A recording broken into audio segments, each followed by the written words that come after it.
हा कार्यक्रम जॉयस मायर मिनिस्ट्रीच्या भागीदारांमुळे आणि मित्रपरिवारांमुळे शक्य झाला आहे। आज अनेकांची मनं दुखावलेली आहेत आणि पुष्कळांना मदतीची गरज आहे। प्रीतीचं युद्ध लढणं हेच सर्वोत्तम प्रकारचं आध्यात्मिक युद्ध आहे।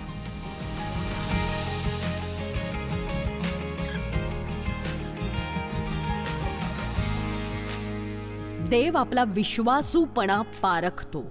सुरुवातीला तो छोटी जबाबदारी सोपवतो आणि जर आपण त्यात विश्वासू राहिलो तर मग तो मोठी जबाबदारी देतो आणि मग त्या टप्प्यावर असताना तो आपल्या विश्वासाची परीक्षा घेतो। मी माझ्या सेवेकडे पाहते, पहिली 2.5 वर्ष मी घरोघरी बायबल शिकवलं। आमच्या दिवाणखान्यात 25 लोकांना मी दर मंगळवारी शिकवायचे, तब्बल 2.5 वर्ष। त्यासाठी मी माझी चालणारी नोकरी सोडली। दर महिन्याला चमत्कार झाले ना तरच बिलं भरू शकायचो आम्ही। आणि मला आठवतंय, माझ्या मुलांचे शूज मला एका सेलमधून विकत घ्यावे लागले। आमची काही वर्ष ही हलाखीची होती आणि काही वर्षांनी कोणीतरी मला त्यांच्या घरी बायबल अभ्यास घ्यायला सांगितलं।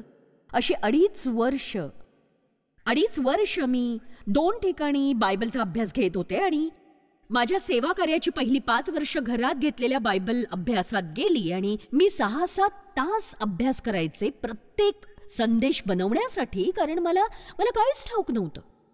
मी टाकाऊ असले तरी येशू माझ्यावर प्रीती करतो हे मला ठाऊक होतं आणि मी शिकता शिकता जसे स्वतःवर प्रयोग करत होते तसे इतरांवरही करतच होते वेगवेगळे प्रयोग। बघा, प्रामाणिक असणं ही एक चांगली गोष्ट आहे। तेव्हाही मी आत्तासारखं बरंच काही बोलू शकायचे आणि मला कधी कळू शकलं नाही की देवाने इतक्या कमी लोकांमध्ये मला का ठेवलं ते। आणि बघा, मला आठवतंय की इतर वक्त्यांना टीव्हीवर बघून मी म्हणायचे, तुम्ही टीव्हीवर काय करताय, तुमच्यापेक्षा जास्त चांगलं तर मी बोलते। आणि त्यामुळेच मी माझ्या दिवाणखान्यात अडकून पडले होते। माझ्यातल्या कार्यक्षमतेमुळे नव्हे तर माझ्यातली चुकीची वृत्ती त्याला कारणीभूत होती, जी दूर होणं गरजेचं होतं। आणि म्हणून इतरांकडच्या गोष्टींचा हेवा करण्यापेक्षा आपण आपली वृत्ती तपासून बघावी। आता कळतंय ना? तुम्ही बघतील असाल, मेंढरू नव्हे, आपण लवकरच या विषयावर बोलणार आहोत। मेंढरांपेक्षा बकऱ्या हुशार असतात, पण मेंढरू गोड असतं। माझ्या मनात बऱ्याचदा येतं की मी कुणासमोर तरी बसवून त्यांना माझ्या सुरुवातीच्या दिवसांबद्दल समजावून सांगेन, कारण बघा, देव आणि मी नेहमी म्हणतो की कशा प्रकारे आम्ही सेवेला जायचो आणि आमच्याकडे हॉटेलमध्ये राहण्याचेही पैसे नसायचे, त्यामुळे मग आम्ही मॅकडोनल्ड्सच्या पार्किंग लॉटमध्ये झोपायचो आणि मग सकाळी उठून पुढचा प्रवास करायचो। आणि म्हणूनच दुसऱ्यांच्या सेवेचा हेवा करणं शुद्ध मूर्खपणा आहे हो, विशेषतः तुम्हाला त्यांचा संघर्ष माहीत नसतो तेव्हा। आम्ही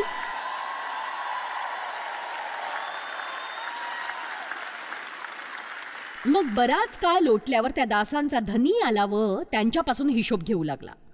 हे छान आहे, तो हिशोब घ्यायला पुन्हा येणार आहे।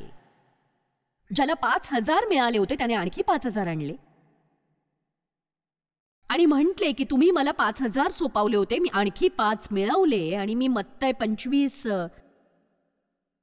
अध्याय 25 वचन 21 वाचतीये आणि त्याचा धनी त्याला म्हणाला, शाब्बास भल्या आणि विश्वासू दासा, तू थोडक्या गोष्टीत विश्वासू राहिलास, मी तुझी पुष्कळांवर नेमणूक करीन। पुढचा भाग अधिक सुंदर आहे, तू आपल्या धन्याच्या आनंदात सहभागी हो। बघा, त्याला मिळालेल्या बक्षिसांपेक्षाही ही गोष्ट फार मौल्यवान आहे आणि आपल्या धन्याच्या आनंदात सहभागी हो। दुसरा दास ज्याला 2,000 मिळाले होते त्याने तेच केलं। शाब्बास भले आणि विश्वासू दासा, तू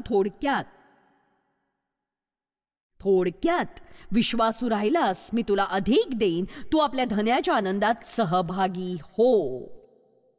एक सांगू का, आपल्याला फक्त आनंदी राहायची गरज आहे। आज जितके लोक खरेदी करतायत त्यांनी स्वतःसाठी आनंद बाळगा। खरंच आपण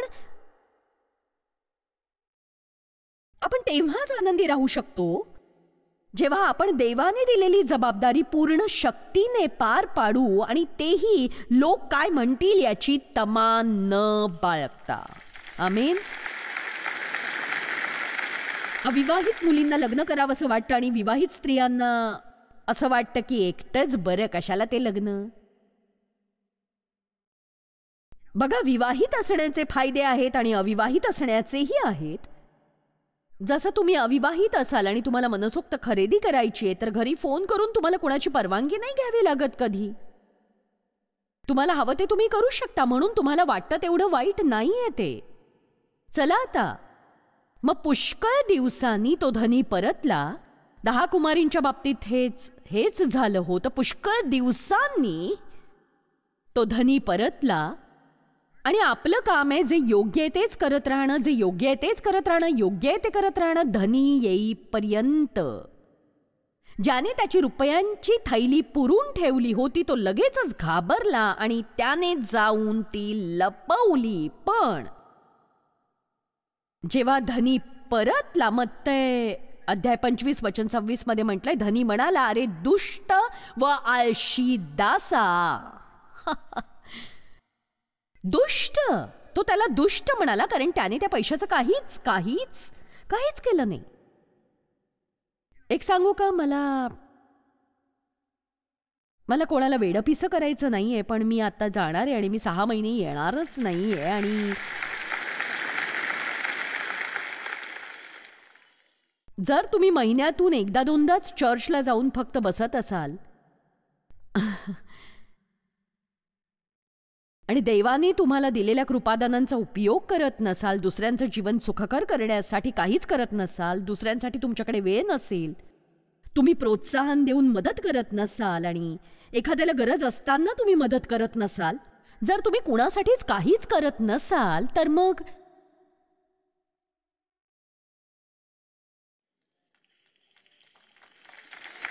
येशू त्या माणसाला जे म्हणाला तेच मी म्हणू का तुम्हाला? अरे दुष्ट आळशा. आणि एक सांगू का, तुम्ही सुखी नसाल. अनेकांना प्रश्न पडतो की ते सुखी का नाहीयेत ते. अनेकदा मला हा प्रश्न पडतो की इतके ख्रिस्ती नाखुश कसे आहेत. पण देवाने मला एक गोष्ट शिकवली आणि तो म्हणाला, तू स्वार्थी असल्याने दुःखी आहेस. तुला फक्त जॉयस मायरचीच पर्वा आहे आणि जोवर जॉयस मायर तुझ्या मनातून जाऊन तू इतरांचं जीवन सुखकर करण्याकडे लक्ष लावत नाहीस तोवर हे शक्य नाही. नक्कीच नाही. बघा, दुसऱ्यांच्या सुखासाठी झटूनच तुम्ही सुखी होऊ शकता. चला आता इकडे नीट लक्ष द्या, कारण नेहमीप्रमाणे मी पहिल्या भागालाच खूप वेळ दिलेला आहे आता. आणि तो म्हणतो की बघा तो देवाविषयी गैरसमजात होता. तो म्हणाला, तुम्ही कठोर माणूस आहात म्हणून मी घाबरलो तुम्हाला. आणि तुम्ही देवाला ओळखणारे असाल तर भिवू नका. तुम्ही प्रयत्न करा आणि यश मिळालं नाही तरीही ते सामान्य आहे. आपला कालचा संदेश हाच होता. काल इथे कोणी होतं का? काल तुम्ही आला होतात का? बघा, इथे काही जण ना डुकराच्या लहान पिल्लांसारखे आहेत. तुम्हाला जे हवं ते सगळं मिळतंय. छान आहे. पुष्कळ लोक हे दुखावलेले आहेत आणि पुष्कळांना मदतीची गरज आहे. मी एक गोष्ट सांगते, प्रीतीचं युद्ध हे सर्वोत्तम असं आत्मिक युद्ध आहे.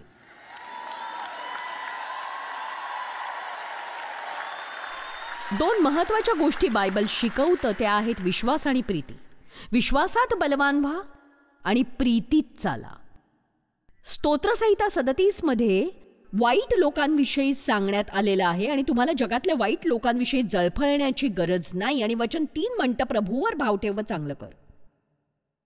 तुम्ही यावर आपलं लक्ष केंद्रित केलं तर तुमचं जीवन चांगलं होईल. तुम्हाला रोज सकाळी उठून जगात जे वाईट चाललंय त्याची काळजी करायची गरज नाही. इतरांकडे असलेल्या गोष्टींची ईर्ष्या करायची नाही. तुम्ही विवाहित असाल किंवा अविवाहित किंवा अमुक नाही तमुक नाही वगैरे गोष्टींची काळजी करायची गरज नसेल तुम्हाला. रोज उठून प्रभूवर भिस्त ठेवा आणि चांगलं ते करा.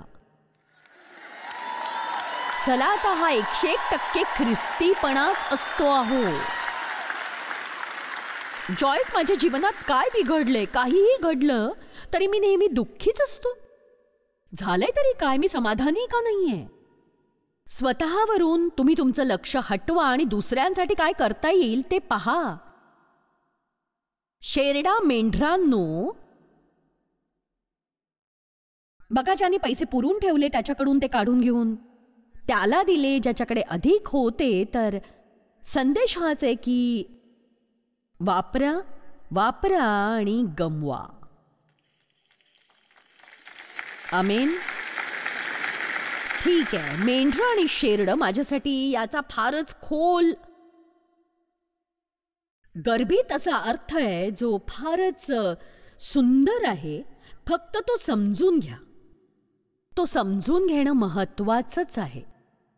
जेव्हा मनुष्याचा पुत्र आपल्या वैभवाने सर्व पवित्र देवदूतांसह येईल तेव्हा तो आपल्या राजासनावर बसेल. त्याच्या पुढे सर्व राष्ट्रे जमवली जातील आणि जसे मेंढपाळ शेरडांपासून मेंढरे वेगळी करतो तसे तो त्यांना एकमेकांपासून वेगळे करील. आणि मेंढरांना तो आपल्या उजवीकडे व शेरडांना डावीकडे ठेवील. बायबलमध्ये उजवा हात नेहमीच सामर्थ्य दर्शवतो आणि येशू ख्रिस्त स्वर्गामध्ये देवपित्याच्या उजवीकडे विराजमान आहे. तेव्हा राजा आपल्या उजवीकडच्यांना म्हणेल, अहो माझ्या पित्याचे आशीर्वादित हो, या जे राज्य जगाच्या स्थापनेपासून तुमच्यासाठी सिद्ध केले आहे ते वतन घ्या. कारण मी भुकेला होतो तेव्हा तुम्ही मला खायला दिले, तान्हेला होतो तेव्हा मला प्यायला पाणी दिले, परका होतो तेव्हा मला घरात घेतले, उघडा होतो तेव्हा मला वस्त्र दिले, आजारी होतो तेव्हा माझ्या भेटीला आलात, बंदिशाळेत होतो तेव्हा तुम्ही माझ्याकडे आलात. त्यावेळेस नीतिमान त्याला उत्तर देतील, प्रभूजी आम्ही तुम्हाला केव्हा भुकेला पाहून खायला दिले, केव्हा तान्हेले पाहून प्यायला दिले, तुम्हाला परके पाहून केव्हा घरात घेतले, उघडे पाहून केव्हा वस्त्र दिले, तुम्हाला आजारी किंवा बंदिशाळेत पाहून केव्हा आम्ही तुमच्याकडे आलो. तेव्हा राजा उत्तर देईल, मी तुम्हाला खचित सांगतो की ज्या अर्थी तुम्ही या माझ्या कनिष्ठ बंधूंपैकी एकाला केले त्या अर्थी ते मला केले आहे. नीट समजून घ्या. हे लोक म्हणतात मला देवाला बघायचंय. मग तुम्ही आपल्या शेजाऱ्याच्या डोळ्यात बघा. अहो देव लोकांमध्ये असतो ना. मी जे सांगणार आहे ते नीट ऐका. आपण लोकांशी कसं वागतो ते देव पाहत असतो. आणि बघा, माझ्या स्वतःच्या अनुभवावरून मी सांगू शकते की देवाच्या मनाला तेव्हा जास्त यातना होतात जेव्हा आपण ख्रिस्ती असूनही दुसऱ्यांना वाईट वागवतो, त्यांना तुच्छ लेखतो, अपमानित करतो, त्यांना वेळ देत नाही. सेवा हवी आहे का तुम्हाला? बऱ्याच जणांना मंचावरची सेवा नेहमीच मिळत नाही. पण मी इथे उभे राहून सध्या जे करते त्यापेक्षाही महत्वाची सेवा तुम्ही करू शकता. माझ्या मुली, देवदयेने आमची मुलं हे शिकली आहेत आणि ते आता सेवा कार्यातच आहेत. माझी मुलगी म्हणाली, मला कळत नाही सध्या काय चाललंय ते. ती म्हणाली, मला वाटतं देव मला सगळ्या वृद्ध लोकांशी बोलायला सांगतोय. आणि ती मला म्हणाली की ती एका दुकानातून बाहेर पडत असताना एक वृद्ध व्यक्ती बाहेर आली आणि ते सरळ तिच्याशी बोलायला लागले आणि बोलतच राहिले आणि ते त्यांच्या मांजरीविषयी तिला सांगत राहिले. ती अशी आहे तशी आणि बरंच काही. ती म्हणाली, मला इतकं वाटत होतं माझं सामान कारमध्ये ठेवून घरी निघून यावं, पण ती म्हणाली देवाला वाटत होतं की मी तिथे थांबून ते काय म्हणतायत ते ऐकावं. बघा, तुम्हाला देवाच्या मुखावर हास्य हवंय का? मग हाच एक मार्ग आहे. मला आठवतंय काही वर्षांपूर्वी मी सेवा कार्यात होते आणि माझ्याकडे बंपर स्टिकर आणि येशूच्या नावाचा खडाही होता. मी चर्चमधली एक सदस्य होते. माझ्या नावाची स्वतःची पार्किंग प्लेस होती. चर्चमध्ये माझ्या नावाची स्वतःची खुर्ची होती आणि माझ्यासाठी ती इतकी महत्वाची होती.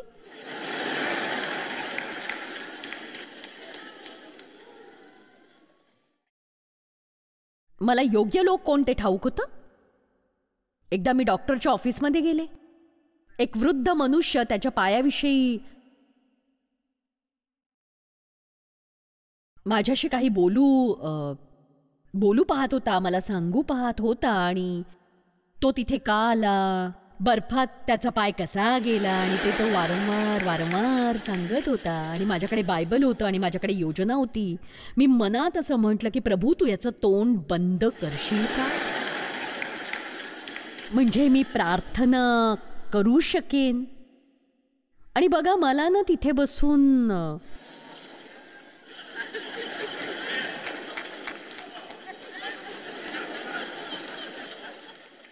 मला फक्त धार्मिकतेचा आव आणायचा होता. ओह, डॉक्टरांच्या ऑफिसमध्ये माझं बायबल वाचताना मी किती आध्यात्मिक आणि धार्मिक दिसेन.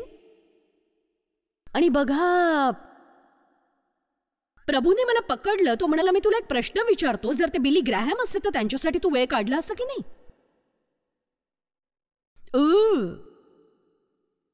हो का बरं? कारण त्यांनी माझ्यासाठी काहीतरी केलंच असतं. हा म्हातारा माझ्यासाठी काय करणार आहे? त्यामुळे मला त्यांच्यात रस नाही. चला आता, अशा खडतर मार्गाने मी गोष्टी शिकले. जर माझ्याकडे खायला काही नसेल तर मी तुम्हाला काही देणार नाही. ओ, तुझ्याकडे सेवा आहे. तुमच्यातील प्रत्येकाकडे सेवा आहे. इथे एकही व्यक्ती अशी नाही ज्याच्याकडे सेवा नाही. पण कदाचित तुमचं सगळं लक्ष लोकांनी तुमची वाहवा करावी आणि लोकांनी तुम्हाला डोक्यावर घेऊन नाचवावं असं सेवा कार्य तुमचं असावं. असं जर तुम्हाला वाटत असेल तर तुम्ही प्रभूच्या आनंदाला मुकताय. कारण प्रभू तुम्हाला जे गुप्तपणे करायला सांगतो ते तुम्ही करत नाही आहात. आणि या गोष्टी सांगायच्या नसतात, खरं तर त्या गुप्तपणेच करायच्या असतात, हे लक्षात घ्या. चला आता,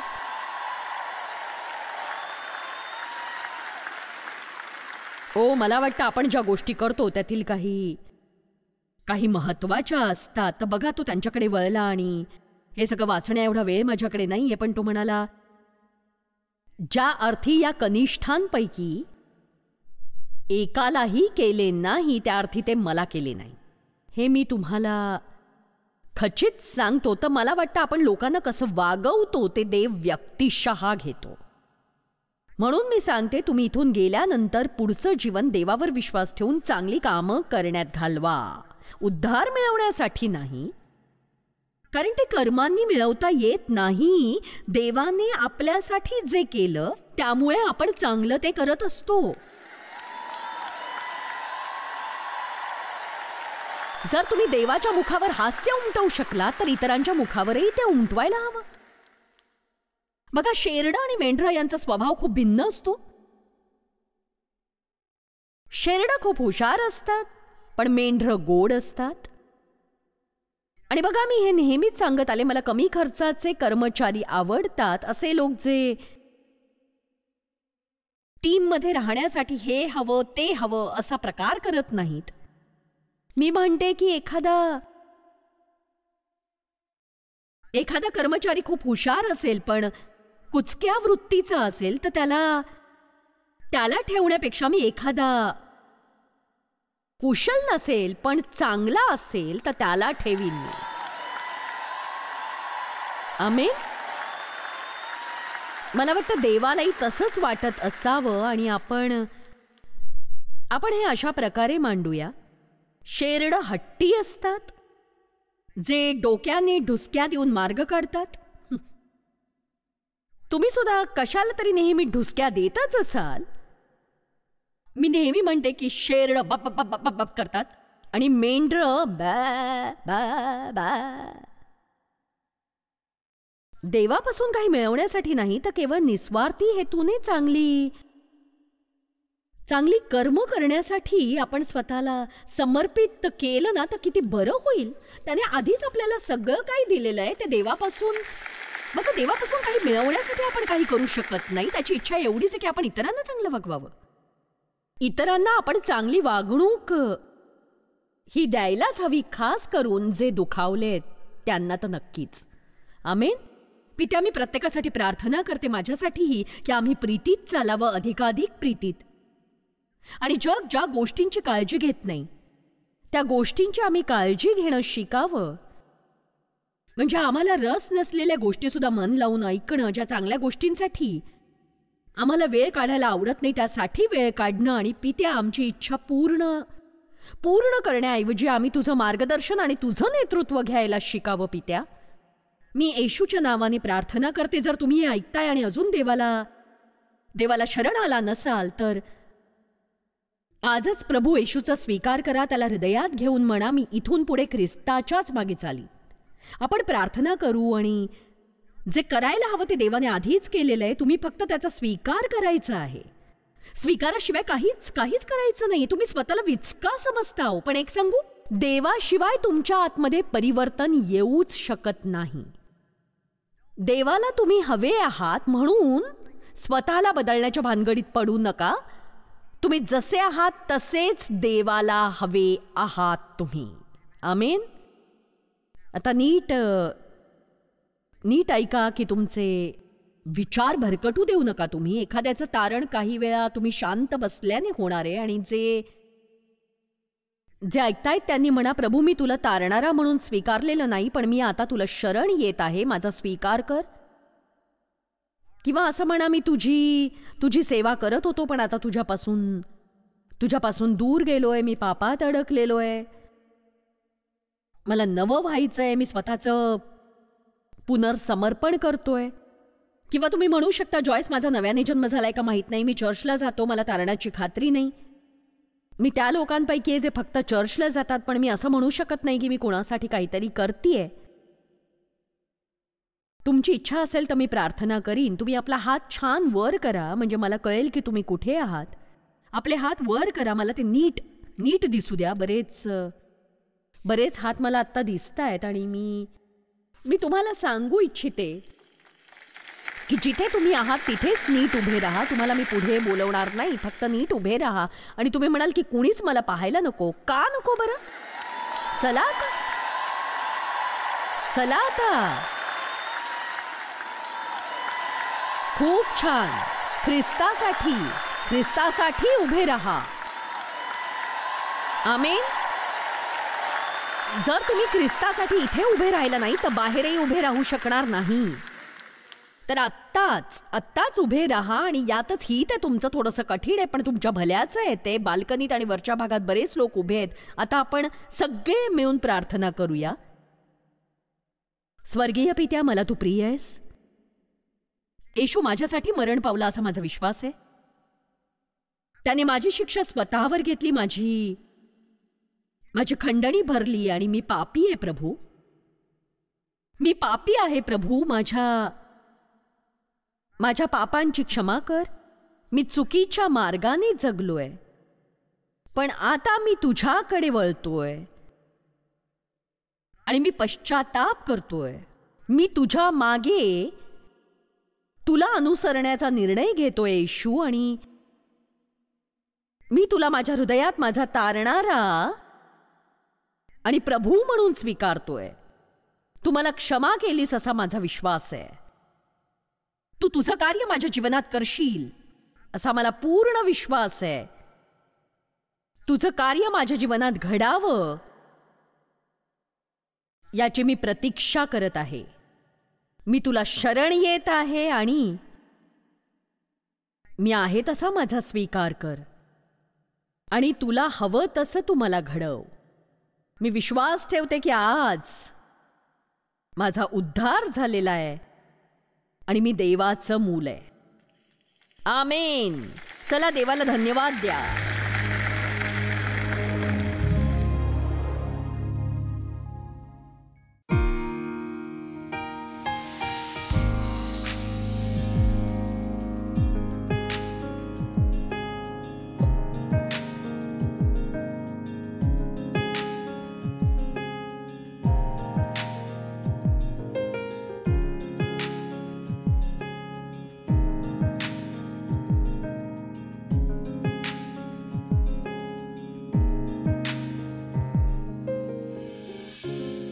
हा कार्यक्रम जॉयस मायर मिनिस्ट्रीच्या भागीदारांमुळे आणि मित्र परिवारांमुळे शक्य झाला आहे.